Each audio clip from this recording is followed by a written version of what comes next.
Hey there, welcome to day 35 of our annual challenge. Be you, do one thing every day that improves you. Today we're talking about emotional intelligence. What's yours? Do you know? Emotional intelligence is our ability to perceive, use, understand, manage, and handle our emotions. Well, what are the signs of that? There's absolute signs whether you have emotional intelligence or not. And then, of course, it usually improves with age. Not guaranteed, but usually. What are some characteristics of emotional intelligence you know and you can kind of gauge yourself? And finally, how do you develop emotional intelligence? We'll talk about 7 different characteristics and signs that we'll talk about 7 characteristics, 5 signs, and 6 steps to developing emotional intelligence. Why? Because it's an area we want to improve in. Almost all of us want to get better at understanding and feeling and perceiving our emotions, using our emotions, understanding them, managing them, and handling them. As we get more mature, we understand that we have the ability to control our emotions. So what are 7 signs of emotional intelligence? 1, do you get along with other people? How well do you get along with other people? Are you interested in other people? 2, are you self-aware of your own strengths and weaknesses? 3, are you operating with integrity? I love this list of signs of emotional intelligence because we don't always consider, are we doing what's right for ourselves as well as for the rest of the world? Self-awareness of our feelings. Are we aware of how we're feeling at any given time and the impact that has on us? Are we focused on the present moment? Are we self-motivated, self-starters? Do we need somebody to be prodding us and telling us what to do all the time? Or can we manage our own business, and meaning our own personal business, our lives?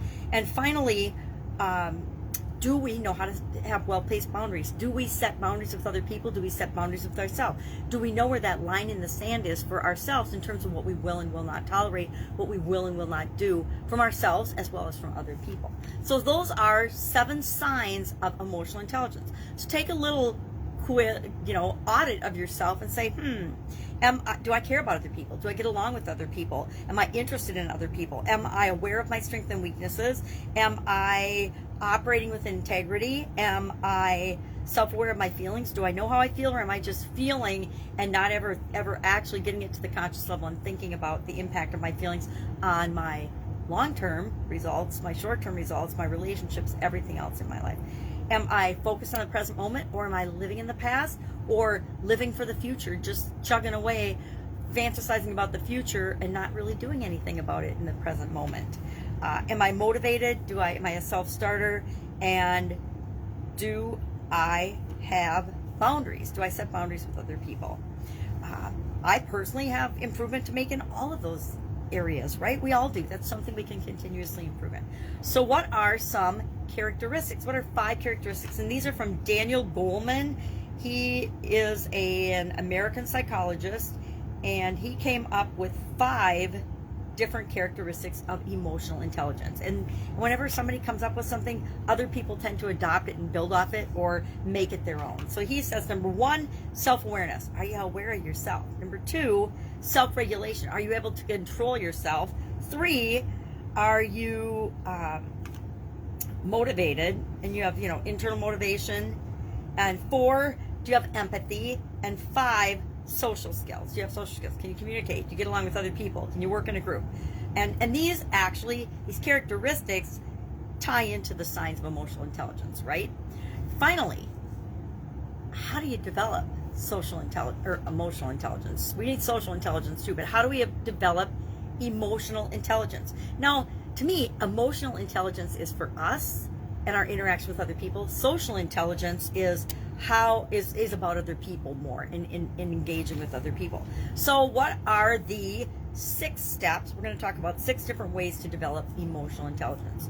Number 1, we want to observe how we react to things. How do I react to things? Something happens, how do I react? How do I respond? What do I do? What do I not do? Do I procrastinate? Do I take action? Do I get angry? What feelings are triggered based on different things that happen around me? So we want to observe and not necessarily do anything about it, but we want to understand and observe our different types of reactions. Secondly, we want to look at our environment. this person specifically called a work environment, but it's not necessarily just work, right? We need emotional intelligence in every area and aspect of our life, not just in our work life. Thirdly, we want to do a self-evaluation. We want to say, okay, you know, I get angry really easily. Maybe I can do something about that. Or I get frustrated or procrastinate really easy. Maybe I need to re-examine and reevaluate and do something about that. Fourth, we want to examine how we react to stressful situations. Most of us react one way when things are going smooth and hunky-dory.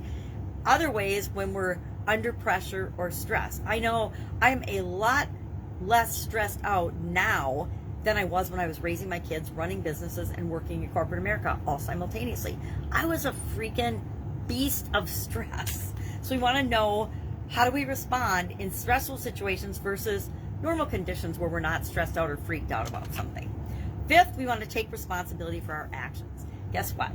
Nobody can take responsibility for our actions but us. And until we take responsibility for our actions, we're just acting like a victim and blaming other people and blaming things outside of us for our lives when it's always up to us. As hard as that is to admit, it's always up to us. And the cool thing about taking responsibility is then you have the freedom to choose and change and create the life that you want. And finally, 6, examine how your actions affect others before you act. Think before you act. Oh my gosh, should and then this is like, we're going to do this after the fact usually because that's how we learn, but then we'll get into the habit of saying, okay, well, if I react this way, this is how so-and-so is going to respond.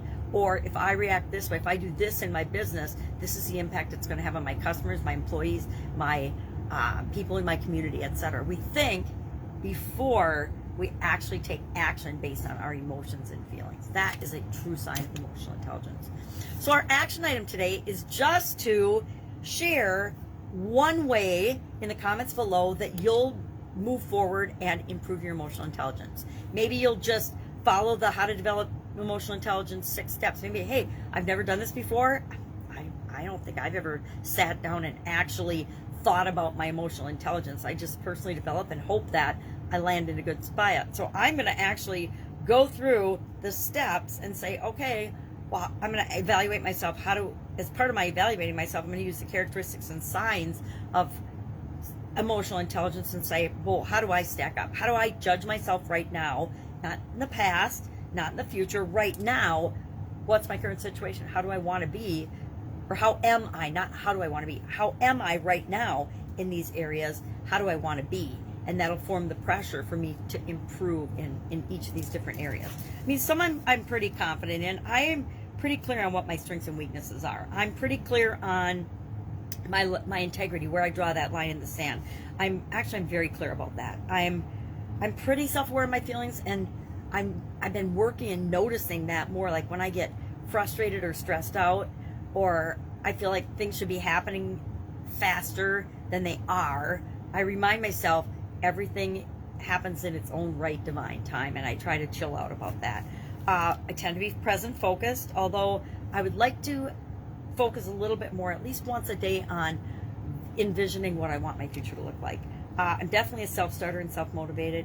I am not good at boundaries. I need to work on, and that's an area of improvement for me that I know I need to work on to improve my emotional intelligence. Because if I had better boundaries, then I wouldn't react or feel stressed and have emotions. So it's all connected, right?